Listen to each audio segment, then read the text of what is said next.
Hello everyone, कैसे हैं आप सब।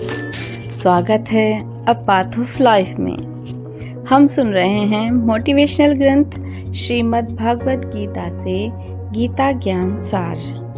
कर्मयोग हम सुन चुके हैं। आज सुनेंगे चतुर्थ अध्याय ज्ञान कर्म संन्यास योग।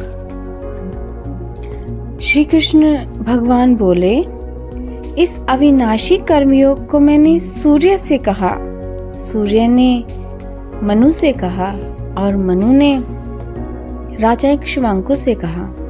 हे अर्जुन, इस परंपरा से प्राप्त यह योग सब राजर्षियों ने जाना, परंतु अधिक समय व्यतीत होने से यह लुप्त हो गया। वहीं प्राचीन योग आज तुमको मैंने बतलाया है, क्योंकि तुम मेरे भक्त और मित्र हो। यह योग रहस्य अति उत्तम है। अर्जुन कहने लगे, आपका जन्म तो अभी हुआ है और सूर्य का जन्म बहुत पहले हुआ था।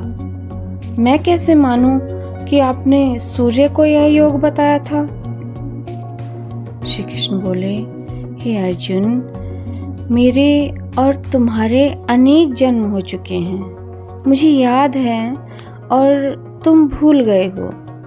जन्म से रहित अविनाशी संपूर्ण प्राणियों का स्वामी अपनी प्रकृति में स्थित हूँ, तथापि अपनी माया से जन्मता हूँ। हे भारत, जब जब धर्म की हानि होती है और अधर्म का प्राबल्य हो जाता है, तब तभी मैं जन्म लेता हूँ।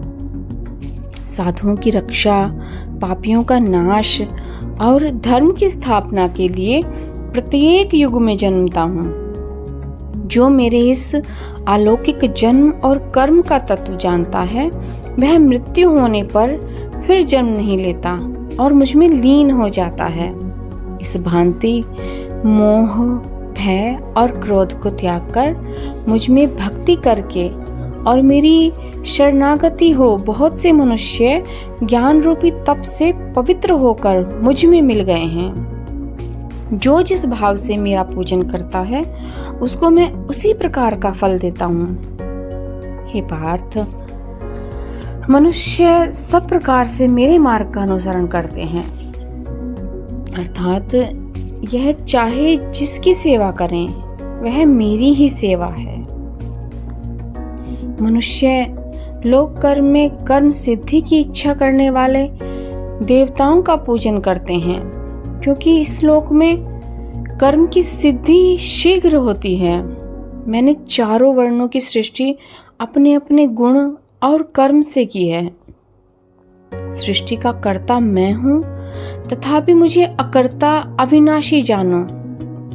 कर्म मुझको वृद्ध नहीं कर सकते, तथापि कर्म फल में मेरी कामना नहीं है।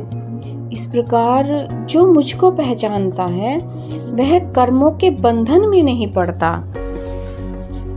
अतएव पूर्व पुरुषों के किए हुए कर्म को तू भी कर। हे अर्जुन, कर्म क्या है और अकर्म क्या है, इसके विचार में विद्वान की बुद्धि भी चकरा जाती है। उसी कर्म का वर्णन मैं तुमसे करूंगा। इसके जानने से संसार के बंधन छूटकर मोक्ष के भागी होंगे। कर्म, विकर्म और अकर्म तीनों का जानना आवश्यक है, क्योंकि कर्म की गति गंभीर है। हे अर्जुन, जो कर्म करने की कोई कामना नहीं रखता है और जिसके समस्त कर्म ज्ञान रूपी अग्नि से भस्म निर्मल हो गए हैं, उसको पंडित कहते हैं। जो कर्म फल की आशा छोड़कर करता है और उसमें आसक्ति भी नहीं रखता है और निराशय ही संतुष्ट रहता है, ऐसा मनुष्य कर्मों में घिरा रहने पर भी मानो कुछ नहीं करता है। देवयोग से जो कुछ मिल जाए उसी पर संतुष्ट रहता है। जो हर्ष, शोक आदि द्वंद्वों से मुक्त है तथा किसी से ईर्ष्या नहीं करता, कर्म की सिद्धि या असिद्धि में भेद नहीं समझता, वह कर्म करता हुआ भी उसमें नहीं बंधता। जो फल की इच्छा नहीं रखता, वह वासना से दूर हो गया है। ज्ञान में जिसका मन अचल है, जो यज्ञ के कर्म करता है, वे सब कर्म लुप्त हो जाते हैं।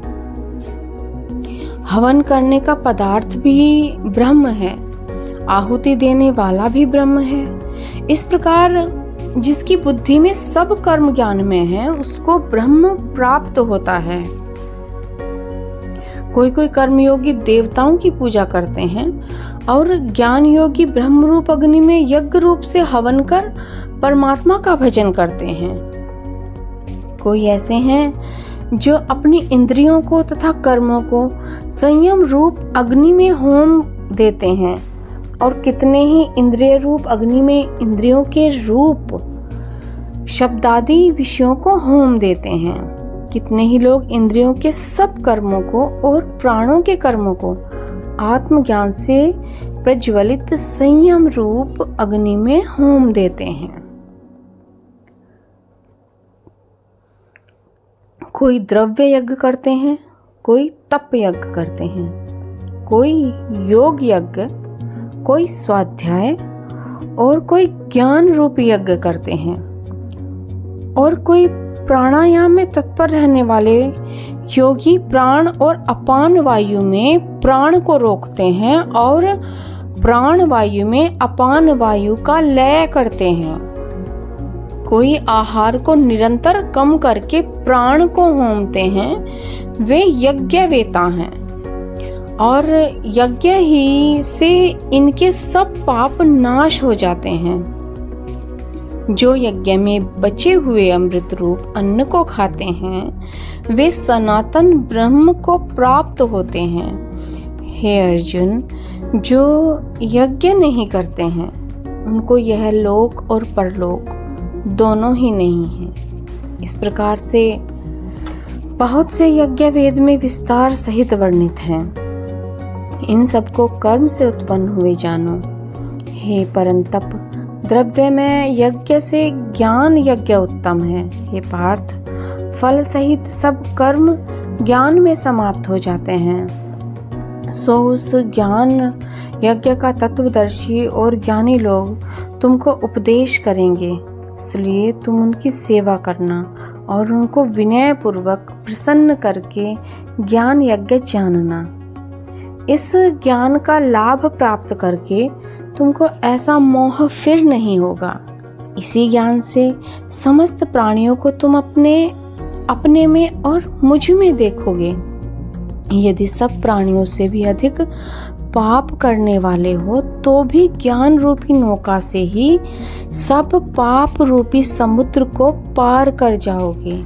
हे अर्जुन, जिस प्रकार प्रज्वलित अग्नि लकड़ी को जलाकर भस्म कर देती है, वैसे ही ज्ञान रूपी अग्नि सब कर्मों को भस्म कर डालती है। इस लोक में ज्ञान के समान पवित्र और कुछ नहीं है। यह ब्रह्म बहुत काल पर्यंत कर्म योग से सिद्ध हुए पुरुषों को अपने आप ही प्राप्त होता है। जो श्रद्धावान पुरुष इंद्रियों को जीतकर ब्रह्म ज्ञान में लगा रहता है, वह ज्ञान को प्राप्त करता है और ज्ञान को पाकर अल्प समय में शांति को पा जाता है।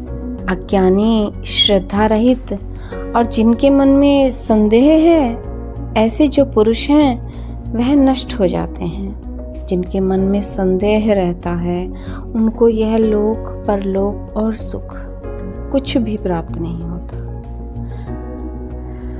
जिसने परमेश्वर राधन और निष्काम कर्म योग के आश्रय से कर्म बंधन त्याग दिए हैं, हे अर्जुन, उस आत्मज्ञानी पुरुष को कर्म नहीं बांधते।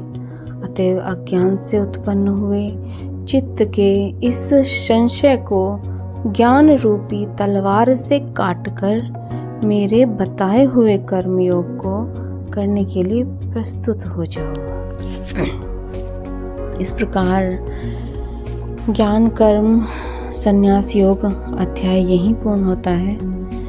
इस अध्याय के प्रमुख रहस्य की बात करें तो समझ आता है कि जो व्यक्ति प्रभु की दिव्य लीला और जन्म के रहस्य को जान लेता है, वह पुनर्जन्म से मुक्त हो जाता है।